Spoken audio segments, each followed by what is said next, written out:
चलिए, good morning students. ठीक है, आई होप आप लोग पढ़ाई कर रहे होंगे। ठीक है, इस पैंडेमिक में टाइम का यूज़ करेंगे। ठीक है, हम लोग का कंटिन्यूटी लेक्चर चल रहा था, तो हम लोग के 3 लेक्चर्स हुए थे, जिसमें हम लोगों ने तीनों लेक्चर्स में क्या क्या पढ़ा था।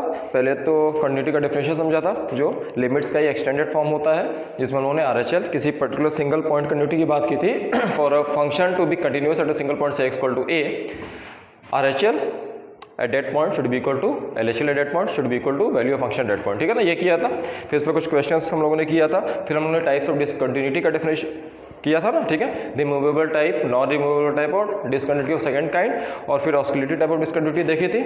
सही है, ठीक है, इनके बारे में हम लोगों ने बात किया था। फिर कुछ ग्राफिकल बात किया था कि कोई भी फंक्शन कंटिन्यूअस होने के लिए it should be like continuous का मतलब क्या है। ठीक है, ग्राफिकली इसका मीनिंग हुआ कि ग्राफ बनाते वक्त हमारा पेन पेंसिल मार्कर जो भी हमारे हाथ में है उठना नहीं चाहिए। ठीक है ना, जैसे मॉड एक्स हर जगह कंटिन्यूअस है, लेकिन GIF-X जब बनाते हैं हम लोग, ठीक है, तो वो ऐसे ही जाता है। ओके, तो पेन उठाना ही पड़ता है। फिर उसके बाद हम लोगों ने बात की थी सिंगल पॉइंट कंटिन्यूटी की। कुछ ऐसे ही फंक्शंस होते हैं which are defined everywhere but continuity they are continuous only at some points. ठीक है, लाइक फंक्शन को डिफाइन किया था f(x) equal to x when x belongs to rational and f(x) equal to 1 when x is not rational. ठीक है, या x is irrational. तो ये फंक्शन सिर्फ और सिर्फ कहाँ पे कंटिन्यूअस था, x इक्वल टू 1 पे। ठीक है, इस टाइप के क्वेश्चंस को भी हम लोगों ने किया था। ठीक है, इसको देखा था। फिर हम लोगों ने कंटिन्यूटी विद इन इंटरवल्स की बात की थी। सही है ना, उसमें हमारा क्लोज इंटरवल की बात की थी, ओपन इंटरवल की बात की थी, और सेमी ओपन की, सेमी क्लोज की बात की। ठीक है, ईजी है। अब हम लोग कुछ क्वेश्चंस करेंगे JEE स्टैंडर्ड के। ठीक है, तो इन क्वेश्चंस को एंजॉय करते हैं। क्वेश्चन से कॉन्सेप्ट को बिल्ड किया जाएगा। ठीक है, चलो तो स्टार्ट करते हैं। First question is written if x plus mod y is equal to 2y then y is continuous for। ठीक है, we have to talk about the continuity of this function। ठीक है, तो सबसे पहले तो बेटा हमें क्या करना होगा, y is a function of x लिखना होगा। सही है, यहाँ पे मॉडुलस का इंट्रोडक्शन किया गया है, तो mod y को डिफाइन कर देते हैं। mod y is equal to y when y is greater than 0। ठीक है, इक्वलिटी लगा सकते हैं। And mod y is equal to what, minus y when y is less than 0। इस पे लगा दिया तो इस पे लगाने की जरूरत नहीं है, या दोनों पे भी लगा सकते हैं। ठीक है, तो केस वन डिस्कस करते हैं कि भैया जब हमारा y की वैल्यू 0 से बड़ा है, तो mod y को क्या रखेंगे, यहाँ पे y रखेंगे, तो x प्लस mod y की वैल्यू क्या हो जाएगी, 2y। तो in that case y equal to x आ गया ना। ठीक है, ये हमारा y इक्वल टू x आ गया। Case 2 when y is less than 0, उस केस में हम mod y की जगह क्या रखेंगे, माइनस y, तो यहाँ रख देते हैं। तो x minus y equal to 2y, तो x equal to 3y। Okay, या y equal to x by 3। ठीक है, तो फंक्शन को यहाँ पे हम लोग इसको डिफाइन कर देते हैं। y क्या है बेटा, हमारा x है। जब y is greater equal to 0 है, जब y ग्रेटर इक्वल टू 0 है, तो ऑब्वियसली x भी ग्रेटर इक्वल टू 0 होगा। ठीक है, और इस केस में y equal to x by 3 है। जब इस केस में हमारा y इज लेस देन 0 है, तो ऑब्वियसली हमारा x भी लेस देन 0 हो जाएगा। ठीक है, तो ये हम लोगों ने फंक्शन को क्या किया है, डिफाइन कर दिया इसको। ठीक है, इस फंक्शन को हम लोगों ने ऐसे डिफाइन कर दिया। Now it's quite easy to understand. अगर इसको, अब यहाँ पे पंगा पॉइंट कौन सा है, x इक्वल टू 0। ठीक है ना, 0 से बड़ा जब फंक्शन है तो फंक्शन ये है, और 0 से छोटा तो फंक्शन ये है। अच्छा बेटा, 0 पे वैल्यू क्या आ रही है, 0। ठीक है, तो फंक्शन की वैल्यू 0 पे 0 आ रही है। 0 प्लस h पे वैल्यू क्या आ जाएगी, लिमिट जिसको हम RHL कहते हैं। ठीक है, 0 प्लस h पे वैल्यू क्या आ जाएगी, 0 प्लस h पे h that is 0। Similarly LHL क्या आ जाएगा, f ऑफ 0 माइनस h। कौन सा फंक्शन लेंगे, दिस वन। 0 माइनस h is what, minus h by 3, और ये भी 0 की तरफ चला जाएगा। सो द पंगा point was x equal to 0, लेकिन x इक्वल टू 0 पे फंक्शन की वैल्यू 0 है, RHL की वैल्यू भी 0 है, और LHL की वैल्यू भी 0 है। सो this function is continuous everywhere. Got it. ठीक है, बहुत ही स्ट्रेट, बहुत ही सिंपल। जस्ट हम लोगों ने क्या किया, मॉडुलस का नॉलेज चाहिए था, यहाँ पे आराम से फंक्शन को डिफाइन कर दिया। ईजी, आगे बढ़ते हैं। अब सेकेंड क्वेश्चन देखते हैं बेटा। f(x) is given like GIF(x) into cos of 2x minus 1 by 2 into pi। ठीक है, यहाँ पे GIF(x) है। क्वेश्चन इज, ये फंक्शन डिसकंटिन्यूअस है कि कहाँ पे, ढेर सारे ऑप्शंस दे दिए जाएंगे। ठीक है ना, मल्टीपल चॉइस क्वेश्चन में इसको फ्रेम किया जा सकता है, सिंगल में फ्रेम किया जा सकता है। ठीक है, यहाँ पे ऑप्शन दिया हुआ है, for all x, all integers, no x, none of the above. Easy है, स्टार्ट करें इस क्वेश्चन को करना। अच्छा, GIF(x) कहाँ पे डिसकंटिन्यूअस होता है। ठीक है, ग्राफ को रिकॉल करेंगे, कहाँ पे होता है, सारे के सारे इंटीजर्स पे। ठीक है ना, यही होता है ना, ऐसा ग्राफ कुछ होता है। ठीक है, ये तो सब बच्चों को ध्यान होगा ये। ठीक है, 0 1 2 एंड सो ऑन, ठीक है, ऐसे इधर जाएगा। So GIF is discontinuous at all integers. What about cos? Cos function हर जगह क्या होता है? कंटिन्यूअस होता है, कोई पंगा नहीं है। लेकिन भैया यहाँ पे एक ऐसा फंक्शन है जो कई जगहों पे डिसकंटिन्यूअस है और एक ऐसा फंक्शन है जो हर जगह कंटिन्यूअस है, तो क्या इसका प्रोडक्ट कैसा होगा? ठीक है, नाउ थिंक। तो ऐसा यहाँ पे एक अच्छा सा लॉजिक लगाते हैं।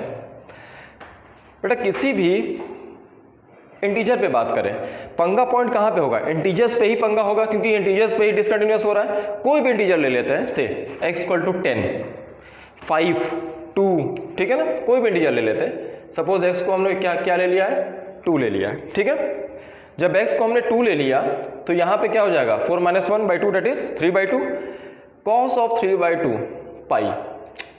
What is value of cos of 3/2 pi? In fact cos of 2n + 1, ठीक है, cos of हम लोग को क्या जानते हैं, ये cos कहाँ पे 0 होता है?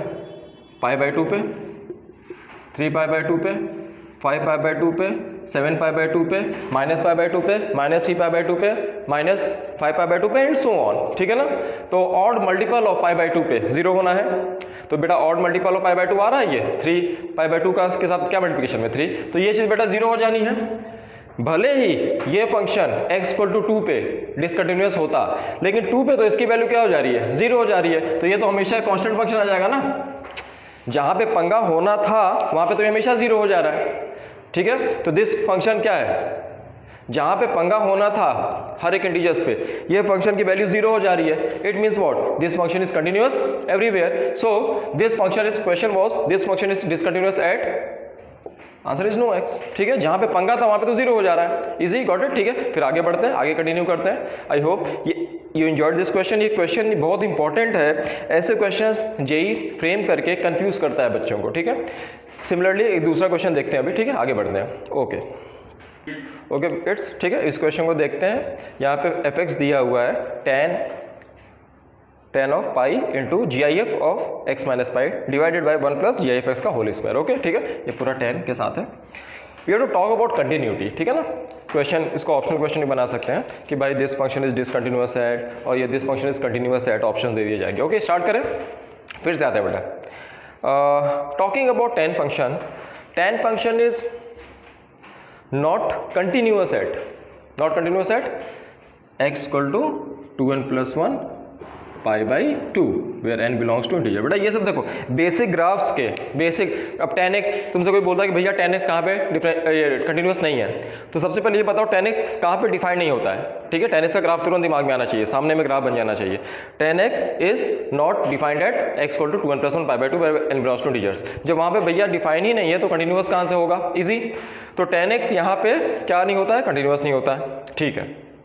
और GIF(x) कहाँ पे नहीं होता है? जब क्या होता है? जब उस केस में जब इंटीजर्स हो, ठीक है ना। GIF(x) कहाँ पे नहीं होता है? जब x इंटीजर हो जाए। इजी। तो यहाँ देखते हैं। अच्छा बेटा ये देखो, ये तो पहले इस फंक्शन को देख लो, डिफाइन हर जगह है कि नहीं? GIF(x) नीचे में 0 नहीं होना चाहिए ना, तो वैसे भी GIF किसी भी रियल नंबर का स्क्वायर नेगेटिव नहीं हो सकता, ठीक है। तो ये डिफाइंड एवरीवेयर होगा। इसकी बात कर ले, ठीक है। ये बेटा इंटीजर होगा, ये कुछ भी होगा, x की वैल्यू हम कुछ भी रखेंगे तो ये इंटीजर ही निकलेगा, ठीक है ना। ये इंटीजर जब निकलेगा तो ये भी हर जगह क्या है? डिफाइंड है, क्योंकि tan कहाँ पे डिफाइंड नहीं होता है? जब किसका मल्टीपल होना चाहिए? π/2 का ऑड मल्टीपल, सही है ना। तो यहाँ पे तो क्या आ रहा है? पाई का मल्टीपल आ रहा है ना, ये सही है। नाउ अब देखते हैं, ये कोई भी इंटीजर बेटा होगा, कोई भी, जब x कुछ भी डालेंगे तो ये एक इंटीजर ही आएगा। सपोज 10 आ गया, 20 आ गया, -20 आ गया, तो tan ऑफ पाई, जब x की वैल्यू n पाई होती है, ठीक है, where n belongs to integer, तो tan की वैल्यू क्या होती है? tan की वैल्यू क्या हो जाती है? 0, क्योंकि वहाँ पे साइन 0 हो जाता है, ठीक है। तो ये तो बेटा कुछ भी x रखेंगे तो ये इंटीजर ही आना है, तो इसका मतलब ये tan ऑफ n पाई हो जाएगा, तो इसकी वैल्यू हमेशा क्या होगी? 0। इसका मतलब ये फंक्शन जो दिया हुआ है ये फिर से एक कांस्टेंट फंक्शन है, और constant function are continuous everywhere. So this function is continuous for all x belongs to r। Got it, ठीक है। हमारा जेईई एडवांस का क्वेश्चन था, बहुत ही सिंपल क्वेश्चन, ठीक है। इसको आराम से हम लोग 3 स्टेप में क्वेश्चन को सॉल्व कर सकते हैं, ठीक है। I hope you got it, ठीक है। फिर आगे और क्वेश्चन को डिस्कशन करते हैं, इजी, ठीक है। ओके किड्स, तो एक और क्वेश्चन को ट्राई करते हैं, ठीक है। आज बेसिकली हम लोग क्वेश्चंस ही करेंगे, ठीक है, जेईई स्टैंडर्ड के क्वेश्चंस को ट्राई करेंगे, बिकॉज मैथमेटिक्स सीखने का सबसे बेस्ट तरीका क्या है, प्रैक्टिस क्वेश्चंस, ठीक है। We have to develop approaches, okay ना, we have to develop approaches, ठीक।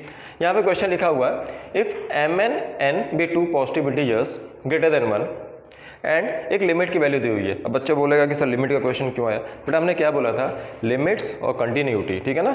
What is continuity? Continuity is just a extended form of limit, तो you should know how to solve the limit questions, okay ना, ठीक है। तो यहाँ पे दिया हुआ है limit alpha tends to 0 e की पावर cos अल्फा की power n minus e alpha की पावर m की वैल्यू यदि -e/2 है, then we have to find value of m/n, ठीक है ना। We have to find values of m/n, ठीक है बेटा। चलो तो इसको अप्रोच करते हैं। अच्छा, जब अल्फा 0 की तरफ जा रहा है, ठीक है, तो ये 0 की तरफ जाएगा तो cos ऑफ 0 की वैल्यू क्या हो जाएगी 1, तो e की पावर 1 माइनस e, ये 0 हो गया। अल्फा 0 की तरफ जा रहा है तो 0/0 फॉर्म है, ये 0/0 फॉर्म है ना, ठीक है। तो यहाँ पे हमारे पास अप्रोचेस क्या क्या है, we can use LH rule, we can use LH rule, okay. एक और अप्रोच है, ठीक है, जो स्टैंडर्ड हम लोग कर सकते हैं। यहाँ से बेटा अगर हम e कॉमन ले लें, सपोज हमने e कॉमन ले लिया, ठीक है, तो दिस बिकम्स cos अल्फा की पावर m -1, ठीक है। ये स्टेप समझ में आया क्या किया हमने? देखो ध्यान से, हमने यहाँ से e को कॉमन ले लिया, सही है। Why I am doing this, ठीक है, because we know one thing, limit h tends to 0 e की पावर x माइनस 1/x, ठीक है, इक्वल टू 1। ये स्टैंडर्ड लिमिट हमारा होता था 0/0 फॉर्म में, कि जब x 0 की तरफ जा रहा है तो e की पावर 0 1 माइनस 1 0/0 फॉर्म, ठीक है ना। इसको हम लोगों ने एक्सपेंशन से भी कर सकते हैं, ठीक है ना। ये हम लोग जो लिमिट्स की बात किया था स्टार्टिंग में, ठीक है, स्टैंडर्ड लिमिट। नाउ देखो बेटा ध्यान से देखो, उस केस में ये x किसकी तरफ जाता है, 0 की तरफ जाता है। जब अल्फा 0 की तरफ जा रहा है तो ये 1 की तरफ जाएगा, तो ये 0 की तरफ जा रहा है, इजी। तो हम ऐसा करते हैं, इसको cos ऑफ अल्फा की पावर m -1 से ऊपर नीचे क्या कर सकते हैं, मल्टीप्लाई डिवाइड, ठीक है। तो इसकी वैल्यू बेटा किसकी तरफ जाएगी, या इसकी वैल्यू, दिस थिंग, ये इसकी वैल्यू किसकी तरफ जाएगी, जब अल्फा 0 की तरफ जाएगा तो इसकी वैल्यू किसकी तरफ जाएगी, 1 की तरफ। स्टैंडर्ड लिमिट है, ठीक है। तो हमारे पास बचा क्या, लिमिट अल्फा टेंड्स टू 0, यहाँ पे e है, ठीक है, इस e को बाहर निकाल देते हैं because it is a constant, नहीं भी निकाल दे तो चलेगा। यहाँ से माइनस कॉमन ले लेते हो, this becomes minus e, now this becomes 1 minus cos alpha की पावर m अल्फा की power, this is sorry this is n, sorry this is n, यहाँ पे n है, ये n है, ये n है, ये n है, m यहाँ पे, ठीक है। तो this is n and this is alpha की पावर m, ओके, ठीक है। यहाँ पे n था, ठीक है, तो ये n है, ये n है, ये n है, ठीक है, m नीचे में है, ओके। हमें वैल्यू किसकी निकालनी है, m/n की, इजी है। अब देखते हैं, व्हाट वी नो, हमें ये पता है 1 माइनस cos ऑफ x, इसकी वैल्यू क्या होती है 2 sin स्क्वायर x/2, ठीक है ना, हाफ एंगल फॉर्मूला होता है ना ये। 1 माइनस cos 2x क्या हो जाता है 2 sin square x and so on, easy. तो इसको बेटा हम लोग लिख सकते हैं कैसे, is equal to limit x tends to 0, ठीक है, माइनस ही बाहर में है, इसको ध्यान रखेंगे, इसको यहाँ पे लिख दिया हमने, ठीक है। तो 1 minus cos x is 2 sin square, यहाँ पे x की जगह ये है, ठीक है, x/2, ठीक है, यहाँ पे हो गया अल्फा की पावर, इजी है, ठीक है। अब हमें इसको स्टैंडर्ड बनाना है, तो व्हाट वी कैन डू, इसको अल्फा n/2 के होल स्क्वायर से ऊपर नीचे मल्टीप्लाई डिवाइड कर देते हैं, ठीक है। इससे क्या एडवांटेज होने वाला है, इसकी वैल्यू क्या हो जाएगी 0/0 फॉर्म, फिर से स्टैंडर्ड, फिर से वैल्यू 1, ठीक है। हमारे पास बचा क्या, देखते हैं, यहाँ पे -2e, ठीक है, और लिमिट x टेंड्स टू 0, यहाँ पे अल्फा टेंड्स टू 0 था, ठीक है, अल्फा टेंड्स टू 0 है, बचा क्या है अल्फा n/2 का होल स्क्वायर, तो यहाँ पे 4 कर देते हैं, ये स्क्वायर, और यहाँ पे अल्फा की पावर m, ठीक है, दिस वन, ये इतना हमारा इतना आ गया क्वेश्चन अभी यहाँ तक, ठीक है। अब अल्फा n का होल स्क्वायर, इसको कैसे लिख सकते हैं, अल्फा की पावर, इजी है, ठीक है, लिख सकते हैं। नाउ ये बेटा क्या हो गया -e/2, ठीक है ना, यहाँ तक क्वेश्चन यहाँ तक हो गया। अब क्वेश्चन पे आते हैं, इसकी वैल्यू क्या दी हुई थी -e/2, we have to find value of m/n, equation 1 है अपने पास। तो इसका मतलब इसको अगर हम पावर को ऊपर ले जाएं तो कुछ ऐसा हो गया। अब इसकी वैल्यू यदि -c/2 आ रही है तो इसका मतलब इसकी वैल्यू क्या रही होगी, इसकी वैल्यू क्या रही होगी, एग्जैक्टली 1, ठीक है। अब इसकी वैल्यू एग्जैक्टली 1 रही होगी तो इसका मतलब इसकी value, one thing is very important, देखो फिर से बोला कैलकुलस जो है टेंडेंसी का गेम है, यहाँ पे एग्जैक्ट जीरो नहीं है, this is tending to zero, okay. तो यहाँ पे ये पावर यदि हम जीरो कर दें तो इसकी वैल्यू क्या हो जाएगी, 1 हो जाएगी। तो it means what, 2n minus m को अपने को क्या रखना होगा, जीरो रखना होगा, ठीक है। तो इसका मतलब 2n इक्वल टू क्या हो गया, m हो गया, तो m/n की वैल्यू क्या निकल के आ जाएगी, 2। इजी है, ठीक है।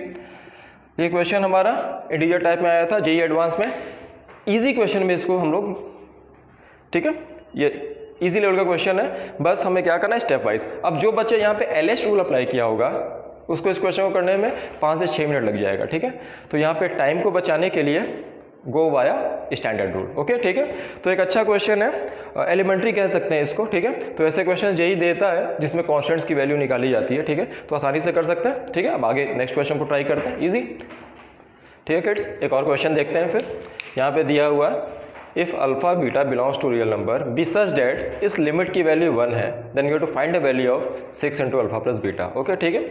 तो इस क्वेश्चन को आप ट्राई करते हैं, यहाँ भी ये लिमिट का ही क्वेश्चन है, ठीक है। तो यहाँ पे देखते हैं limit x tends to 0 x square sine of beta x, ठीक है, alpha x minus sine x, okay. तो जब x 0 की तरफ जाएगा तो ये ऊपर में 0 की तरफ जा रहा है, नीचे में भी किसकी तरफ जा रहा है, 0 माइनस 0 डेट इज 0 की तरफ, ओके। तो इसका मतलब यहाँ पे we can use what, we can apply L'Hospital, ठीक है ना, एल हॉस्पिटल बेटा अप्लाई कर सकते हैं ना यहाँ पे हम लोग, ठीक है। तो एल हॉस्पिटल अप्लाई कर देते हैं, तो ये एक्स स्क्वायर, ये हो गया बीटा, ये क्या हो जाएगा कॉस ऑफ बीटा एक्स, ठीक है, plus sign of beta x into 2x alpha x alpha minus of cos x, easy है, ठीक है। ये सिर्फ अपना एलएच रूल क्या कहता है, ऊपर नीचे तब तक डिफरेंशिएट करते हैं जब तक वो फॉर्म रिमूव ना हो जाए या जब तक हमारा फाइनाइट आंसर ना आ जाए, ईजी है ना चीज, ठीक है। L hospital rule is applicable for which type of limit, 0/0 and infinite, okay, ठीक है, L hospital rules, but this should not be applied during your board examinations, ठीक है। You can apply for JEE examinations, okay, ठीक है ना। तो boards में वैसे भी क्वेश्चन बहुत एलिमेंट्री होते हैं, ठीक है, तो उसका ज़्यादा लोड नहीं लेना, टेंशन नहीं लेना अभी। नाउ जब x 0 की तरफ जा रहा है, ठीक है, ये बेटा किसकी तरफ जा रहा है, 0 की तरफ, ये किसकी तरफ जा रहा है, 0 की तरफ, ठीक है ना। यहाँ पे 0 है तो ये 0 की तरफ जा रहा है, ये 0 की तरफ जा रहा है, ये अल्फा है, ये बेटा 1 की तरफ, अल्फा माइनस 1। अब इसको स्टैंडर्ड देखो, ऊपर में 0 हो रहा है, ठीक है, और नीचे में क्या हो जा रहा है नॉन जीरो, तो इसका आंसर क्या आ जाएगा, 0 आ जाना चाहिए, लेकिन यहाँ पे तो आंसर 1 दिया हुआ है। इसका मतलब बेटा हमको इसको भी क्या करना है, अपने को 0 करना है, तो इसका मतलब अल्फा को 1 रखना पड़ेगा ना, तभी तो ये 0/0 फॉर्म होगा। तो अल्फा हमारा क्या हो गया, 1 हो गया, ठीक है। तो हमारा अल्फा की तो वैल्यू आ गई, ठीक है। तो ये हो गया हमारे पास 1 माइनस कॉस एक्स, ईजी है। And what is 1 minus cos x, 1 minus cos x को हम क्या लिख सकते हैं, 1 माइनस कॉस एक्स को हम लिख सकते हैं 2 साइन स्क्वायर x/2, ईजी, ठीक है। तो ये बीटा है, ये एक्स स्क्वायर है, ये कॉस बीटा एक्स है, और ये है 2x into sine beta x, चलेगा, ठीक है, इजी है। अब इसको यहाँ पे कर लेते हैं, लिमिट x टेंड्स टू 0, ठीक है। क्वेश्चन को एंजॉय करते हैं। यहाँ बेटा देखो ध्यान से, तो ये स्टैंडर्ड इसको बनाया जा सकता है ना 0/0 फॉर्म में, ठीक है। तो यहाँ पे हम ऐसा कर देते हैं ना, अगर हम चाहें तो when x is very close to 0 we can write sine x is tending to x, ठीक है ना, ये हम सब लोग जानते हैं ना, ठीक है। When x is very close to 0 then sine x can be written as x, approximation concept, ठीक है। इनफैक्ट जब हम लोग ये भी जानते हैं कि tan x x से बड़ा होता है और ये किससे बड़ा होता है, साइन x से, ठीक है। tan x is greater than x is greater than sine x, ठीक है, when x is greater than 0, इसका एप्लीकेशन बहुत ज़्यादा है, ठीक है, जेईई के लिए, ओके। नाउ तो इसको हम ऐसा डायरेक्ट कर देते हैं, लिमिट x टेंड्स टू 0, ठीक है। इसकी वैल्यू बेटा क्या हो जानी है, 1 हो जानी है, ठीक है। तो ये बचा सिर्फ बीटा, ये बचा एक्स स्क्वायर, ये क्या बचा बीटा एक्स बचा, ठीक है। तो 2x बीटा एक्स, और ये क्या बचा 2, यहाँ पे साइन x/2 को हम क्या लिख देंगे, x/2 लिख देंगे, तो दिस बिकम्स x²/4, ठीक है। तो दिस बिकम्स x²/2, ठीक है, चलेगा। यहाँ पे x² को कॉमन ले लिया तो यहाँ पे क्या बचा, सिर्फ अपने पास बीटा बचा, और यहाँ पे क्या बचा है 2 बीटा बचा, और यहाँ पे क्या बचा है 1/2 बचा। ठीक है, इसकी वैल्यू क्या दी हुई है 1। ठीक है ना, लिमिट क्वेश्चन क्या दिया हुआ था 1 दिया हुआ था, तो यहाँ से हम लोग किसकी वैल्यू निकाल लेंगे। ठीक है, तो 3 बीटा, ठीक है 3 बीटा बाई 2 इक्वल टू 1। ठीक है, तो इसको हम सीधे ऐसे लिख देते हैं, चलेगा। ठीक है, तो 3 बीटा की वैल्यू यहाँ पे क्या हो जाएगी 1/2 हो जाएगी, तो बीटा की वैल्यू क्या हो जाएगी 1/6 हो जाएगी। ठीक है, अल्फा भी निकाला हुआ था कहीं पे रख, ठीक है 1 है। अब इसको क्या कर देंगे हम लोग, यहाँ पे रख देंगे। ठीक है, तो question was to find value of 6 alpha plus beta, तो 6 अल्फा प्लस बीटा। ठीक है, तो यहाँ पे आंसर हमारा क्या आ जाएगा 6 + 1 + 1/6 इज व्हाट 7/6, तो आंसर बिकम्स 7। ठीक है, तो ये भी न्यूमेरिक रिस्पॉन्स टाइप का क्वेश्चन था 0 to 9 में। ठीक है, जेईई एडवांस का, तो इजी क्वेश्चन, इसको भी इजी क्वेश्चन में कैटेगराइज करेंगे। ठीक है, फिर और क्वेश्चंस को ट्राई करते हैं, इजी है। ठीक है, चलो देखते हैं। ठीक है किड्स, अब देखते हैं इस क्वेश्चन को। ठीक है, यहाँ पे एक फंक्शन ऐसे डिफाइंड है लाइक ऐसा कि f(x) हमारा है a × 1 - x sin x + b cos x + 5 / x² when x > 0, और x = 0 पे फंक्शन की वैल्यू 3 दी हुई है, और जब x > 0 है तो फंक्शन इज ये 1 + cx + dx³ / x², और इस पूरे की पावर 1/x है। ओके, तो if this function is continuous at x = 0 we have to find a, b, c and d। Okay, ठीक है, क्वेश्चन ऐसा है, एक अच्छा क्वेश्चन है। ठीक है, तो सा लेंदी है, तो यहाँ पे कंटिन्यूअस बोला है, तो f(0) की वैल्यू तो 3 दी हुई है अपने को। ठीक है, तो f(0) की वैल्यू तो 3 दी हुई है। ठीक, जब x 0 + h की बात कर लेते हैं पहले। ठीक है, RHL की, अब हम लोग RHL यहाँ पे निकालते हैं। Limit x tends to 0 + h, h tends to 0, we have to talk about which function, this one. ठीक है, तो ये हो जाएगा 1 + ch + dh³ / h²। ठीक है, और इस पूरे के पावर में क्या हो जाना है 1/h। ठीक है, अब अगर इससे हम डिवाइड कर दें यदि, ठीक है, तो लॉजिक समझते हैं यहाँ पे। अच्छा, इसको नीचे लिख देते हैं, लिमिट h टेंड्स टू 0 1 + ये कैसा हो जाएगा c/h हो जाएगा। ठीक है, और ये बेटा क्या हो जाएगा dh हो जाएगा ना। ठीक है, ये इससे डिवाइड कर दिया और इसके पावर में 1/h। Now h is tending to 0। Okay, तो ये तो टर्म 0 की तरफ जाएगा, c जो है, ठीक है, ये 0 की तरफ जा रहा है, तो अगर c कोई रियल नंबर आ रहा है, ठीक है, तो इसका मतलब ये किसी तरफ चला जाएगा इन्फिनाइट की तरफ, which is quite absurd thing. ठीक है, क्योंकि एब्सर्ड हो जाना है, क्यों, क्योंकि 1 + infinite will obviously tends to infinite, और 1/h 1/0 will tend to infinite, infinite की पावर इन्फिनाइट फॉर्म, तो ये तो किसकी तरफ चला जाएगा इन्फिनाइट की तरफ चला गया, तो लिमिट ही एग्जिस्टेंस खत्म हो गया, तो इसका मतलब पंगा है कहीं। ठीक है, और क्वेश्चन में बोला कि कंटिन्यूअस है, तो इसका मतलब अपने को क्या करना होगा यहाँ पे, देखो ये हमारा जो होता है ना, दिस इज एनालिटिकल थिंकिंग। ठीक है ना, यहाँ पे एनालिसिस का जरूरत पड़ेगा, पेन से ज़्यादा दिमाग चलाना है अपने को। ठीक है, तो यहाँ पे क्या करेंगे, c को अपने को ऑटोमेटिकली क्या करना पड़ेगा 0, ये हटाना है। ये हटाने का तुम्हारे पास क्या ऑप्शन है, ये तो अपने को पता है कि 0 की तरफ जा रहा है। ठीक है, 0 की तरफ जा रहा है, इट इज़ नॉट एग्जैक्टली 0। अब इसको अगर हम एग्जैक्ट 0 कर दें तो ये वैल्यू 0 हो जाएगी। ठीक है, तो हम c को क्या निकाल दिए यहाँ से 0। ठीक है, तो हमारी एक वैल्यू आ गई यहाँ से, अब c 0 हो गया, इसको हटा देते हैं। Now when h tend to 0, ये कौन सा फॉर्म हो गया 1 की पावर इन्फिनाइट, स्टैंडर्ड फॉर्म। ठीक है ना, बहुत ही प्यारा फॉर्म होता है, जेईई पॉइंट ऑफ व्यू बहुत इंपॉर्टेंट फॉर्म होता है। ठीक है, ये हमारे +1 और +2 के पेपर्स में नहीं होते हैं। ठीक है, लेकिन जेईई के लिए साफ साफ मेंशन है 1 की पावर इन्फिनाइट। ठीक है ना, एडवांस का भी हम लोग जब सिलेबस देखेंगे तो उसमें स्पेशल मेंशन किया जाता है, इंपॉर्टेंट होता है।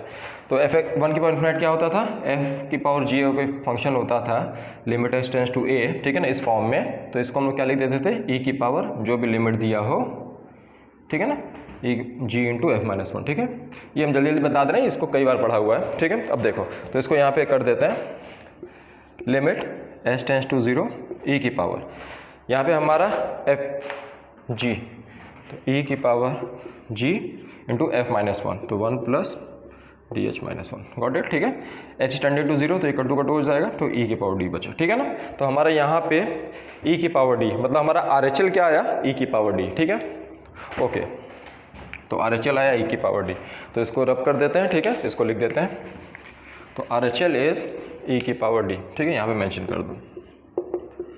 ठीक है, और f(0) की वैल्यू क्या है 3, f(0) की वैल्यू क्या है 3, ठीक है ना। ओके, और सी की वैल्यू भी 0 निकल गया, ठीक है। तो जो जो वैल्यूज निकल गई इसको लिख लो। ओके, तो इतना हमारे पास आ चुका है, ठीक है। आई होप इतना समझ में आया चीज़, ठीक है। अब आगे बढ़ाते हैं इसको, ठीक है, क्वेश्चन को, ठीक है। अब देखते हैं, ये ध्यान रखना है क्या क्या वैल्यूज आई हैं, ठीक है ना। ठीक है, अब बेटा इसको देखते हैं। अब हम लोग LHL की बात करते हैं, 0 - h की, ठीक है। तो limit h tends to 0, 0 - h, तो a 1 माइनस h, साइन के अंदर -h प्लस b कॉस के अंदर -h plus 5 divided by x²। ओके, ठीक है। तो लिमिट h टेंड्स टू 0, ठीक है ना। साइन के अंदर -h क्या हो जाता है, minus sine h, minus minus क्या हो गया, प्लस हो गया, तो ये साइन सेम ही रहा। तो 1 - h sine h, cos of -h, cos is an even function, ठीक है, तो कोई फर्क नहीं पड़ेगा। तो plus b cos h plus 5/h², ठीक है ना। यहाँ भी चेंज कर लेते हैं, -h² h², ईजी है। Now when h is tending to 0, ठीक है ना। ये बेटा किसकी तरफ जा रहा है, ये 0 की तरफ जा रहा है, ठीक है।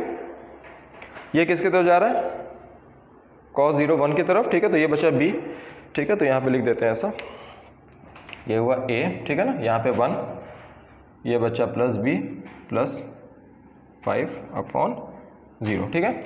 अब अगर ऊपर में कोई रियल नंबर आ गया अदर देन 0, ठीक है, तो पंगा क्या हो जाना है, इसे इन्फिनाइट हो जाएगा, फिर से पंगा हो गया। इसका मतलब इसको अपने को क्या करना है, 0। तो एक रिलेशन और आ गया हमारे पास, a प्लस b प्लस 5 = 0, ठीक है ना। आई होप ये समझ में आया, ठीक है ना। क्यों किया गया, स्टैंडर्ड फॉर्म बना दिया गया, तो आगे सॉल्व हुआ होगा ना, ठीक है। स्टैंडर्ड फॉर्म बना दिया गया यहाँ पे, ठीक है। तो एक रिलेशन ये भी निकल गया। Now what we can do, फिर से दो अप्रोचेस, एक हुआ एक्सपेंशन, ठीक है, एक हुआ LH टूल, ठीक है ना। स्टूडेंट्स अवॉइड एक्सपेंशन, ठीक है, ड्यूरिंग जे एग्जामिनेशंस, वो भी आसान तरीका होता है, ठीक है ना। बहुत इजी एक्सपेंशन होते हैं साइन x के, कॉस x के, ठीक है ना। And you need to memorise it, ठीक है ना। कम से कम साइन का, कॉस का, टेन का, sine inverse, tan inverse, e की पावर x, e की पावर -x, ln 1 + x और ln 1 - x के एक्सपेंशंस याद होने चाहिए, ठीक है ना। अगर नहीं याद होता है तो हम लोग उसको एक चार्ट पे लगा के अपने सामने रख लेंगे, ठीक है ना। इसको याद रखना जरूरी है, ठीक है। तो यहाँ पे हम लोग LH टूल ट्राई कर लेते हैं, ठीक है। You all are comfortable in, ठीक है। अब यहाँ देखते हैं 0/0 फॉर्म है, ये कांस्टेंट, इसको करेंगे डिफरेंशिएट तो क्या हो जाएगा, -h cos h, ठीक है, और माइनस इसको -h cos h किया, ठीक है। और इसको कॉमन ले लेते हैं, रुको, माइनस साइन से कंफ्यूजन नहीं होना है, ठीक है। यहाँ माइनस ले लो, तो h cos h plus sign h, ठीक है। माइनस हमने पहले ही कॉमन ले लिया था, और यहाँ पे क्या हो जाएगा, -b sin h/2h, ईजी है, ठीक है। ये 1 का 0 किया, ठीक है ना, माइनस कॉमन ले लिया, h × cos h plus sign h, okay, ठीक है। तो लिमिट h टेंड्स टू 0, यहाँ पे क्या बचा, -ah cos h, ठीक है, -a sin h -b sin h/2h, easy, ठीक है। Now when h is tending to 0, h फिर से किसकी तरफ जा रहा है, 0 की तरफ जा रहा है, ठीक है। तो ये फिर से क्या हो गया, ये किसकी तरफ चला जाएगा, 0, ये किसकी तरफ चला जाएगा, 0, ये किसकी तरफ, 0, 0/0 फॉर्म। एक बार और LH लगा लो, ठीक है। लिमिट h टेंड्स टू 0, ठीक है। तो यहाँ पे -a को कॉमन ले लिया, ठीक है। h cos h का करते हैं, तो h × -sin h plus cos h, ठीक है। इसको नीचे लिख देते हैं, -a cos h -b cos h upon 2, easy है। Now when h is tending to 0, ठीक है, क्या क्या बचता है देखते हैं, -a, ठीक है, ये क्या हो जाएगा, 0 हो जाएगा, ये 1 हो जाएगा, ठीक है। यहाँ पे ये क्या हो जाएगा, 1 हो जाएगा, यहाँ पे क्या हो जाएगा, ये हो जाएगा, ठीक है, चलेगा ये, ठीक है। तो इसकी वैल्यू क्या आ गई, -2a -b/2, ठीक है ना। कैलकुलेशन एक बार चेक कर लेते हैं फिर से, ठीक है। इसको डिफरेंशिएट किया तो ये h -sin h plus cos h, easy, ठीक है, -a cos h -b cos h, ठीक है। h टेंड्स टू 0 है, तो यहाँ पे बच्चा क्या, ये 0 हो गया, ठीक है। तो ये -a, ठीक है, और ये, हाँ बिल्कुल सही, ठीक है। तो यहाँ तक सही है अभी। नाउ इसकी वैल्यू बेटा किसके बराबर होगी, ये वैल्यू किसकी थी, ये वैल्यू किसकी थी हमारी, ये वैल्यू हमारी थी LHL की, नहीं, अभी किसके बराबर होना चाहिए अगर फंक्शन कंटिन्यूअस है तो, f(0) के, ठीक है। तो इसको रख देते हैं किसके बराबर, 3 के बराबर, ठीक है। तो यहाँ पे इसको ऊपर लिख देते हैं, तो -2a -b = 6, ठीक है। और एक और रिलेशन कहीं निकला था, याद है, ये दिस वन, ठीक है। तो a + b = -5, ओके। और c की वैल्यू क्या निकाली थी हम लोगों ने, 0 और ये e की पावर d की वैल्यू किसके बराबर थी, e की पावर d की वैल्यू किसके बराबर निकाले थे RHL के, तो ये किसके बराबर हो जाएगा 3 के, ठीक है ना। तो d की वैल्यू क्या हो गई ln 3, c की वैल्यू 0, दो इक्वेशन दो unknown, solving it we will get values of a and b, ठीक है ना। तो पहले ही बोला था थोड़ा सा लेंदी क्वेश्चन है, ठीक है, और थोड़ा सा लेंदी क्वेश्चन है और ये क्वेश्चन रुड़की के सब्जेक्टिव क्वेश्चन में आया था, ठीक है। तो ऑब्वियसली तो सब्जेक्टिव क्वेश्चन थोड़े से लेंदी होते हैं, यहाँ पे हम चाहते तो यहाँ पे एक्सपेंशन का भी यूज़ कर सकते थे, ठीक है। तो जैसा भी अप्रोच करो, ठीक है, we will get to the final answer. Okay, समझ में आई ये चीज़। ओके, आगे बढ़ते हैं फिर, ठीक है ना। हम लोगों ने क्वेश्चन से भी किया है, ठीक है। अब एक छोटा सा और कॉन्सेप्ट देख देते हैं, ठीक है, कंपोजिट फंक्शंस के केस में, ठीक। अब जैसे हमारा f(x) दिया हुआ है 1/1 माइनस x, ठीक है। We have to talk continuity और f of fx and f of fx, ठीक। क्वेश्चन ये है हमारा कि हमारा fx यहाँ पे दिया हुआ है और हमें कंटिन्यूटी बात करनी है f of fx की और f of fx की, ठीक है। तो बहुत ही एलिमेंट्री क्वेश्चन है ये। सबसे पहले ये फंक्शन कहाँ पे डिफाइंड नहीं है, 1 पे, ठीक है ना। तो x not be equal to 1, ठीक है। तो एक हमारा पंगा पॉइंट x इक्वल टू 1 आ चुका है, ठीक है, ध्यान रहिए पंगा पॉइंट आ चुका है। अब f of fx देख लेते हैं, ठीक है। f of fx क्या होगा 1/1 माइनस x, ठीक है। तो इस x के क्या रख देंगे हमारा fx को, ठीक है। तो 1/1 माइनस x, ठीक है। तो ये 1 माइनस x ऊपर चला गया, यहाँ पे क्या आ गया 1 माइनस x माइनस 1, तो this becomes what x minus 1/x, ठीक है। अब ये फंक्शन कहाँ पे डिफाइन नहीं है, जब x की वैल्यू क्या हो जाए 0, ठीक है। तो ये ध्यान रखेंगे। फिर से हमारा पंगा पॉइंट क्या हो गया x इक्वल टू 0, ठीक। ये इसके लिए बात किया। नाउ अगर तुमसे ये पूछा जाए कि f of fx कहाँ पे कंटिन्यूअस नहीं है, ठीक है, तो सबसे पहले ये देखेंगे कि fx भैया कहाँ पे पंगा किया 1 पे, फिर f of x कहाँ पे पंगा किया 0 पे। तो हमारा जो ऑप्शन होगा उसमें बोथ 0 और 1 टिक करेंगे। क्यों? बिकॉज जहाँ पे fx डिफाइंड ही नहीं था तो वहाँ पे f of x निकालते कैसे, ठीक है ना। तो इस चीज़ को हमेशा ध्यान रखेंगे। सिमिलरली f of fx देख लेते हैं, ठीक है। तो f of fx देख लेते हैं, ठीक है। ये क्या हो जाएगा हमारा, ये हमारा आया है f of fx, इसको उठा के लिख देंगे fx में, ठीक है। तो 1 minus x minus 1/x that is x upon x minus x plus 1 that is x, ठीक है। तो दिस इज एवरीवेयर कंटिन्यूअस, ठीक है। तो दोनों के लिए ऑप्शंस क्या हो जाएंगे x equal to 0 and x equal to 1, x equal to 0 and x equal to 1, ठीक है। This function is discontinuous at x equal to 0 and 1, this function is also discontinuous at x equal to 0 and 1, okay, ठीक है। तो ये composite functions का था, ठीक है। इस पे क्वेश्चंस और प्रैक्टिस किया जाएगा, ठीक है। अब जो हम लोगों ने इतना पढ़ा है, ठीक है, अब try to solve JEE level questions, ठीक है। कुछ अच्छे क्वेश्चंस लगाते हैं इस पर, ठीक है। कम से कम 100 क्वेश्चंस इसको ट्राई करते हैं, ठीक है। कंटिन्यूटी का एक इतना नॉलेज हो गया है कि we can try some good questions now, ठीक है। तो इसको एंजॉय करेंगे, ठीक है, और टाइम का यूज़ करेंगे, ओके, ठीक है। चलिए थैंक यू, आज का लेक्चर यहीं पे ख़त्म करते हैं।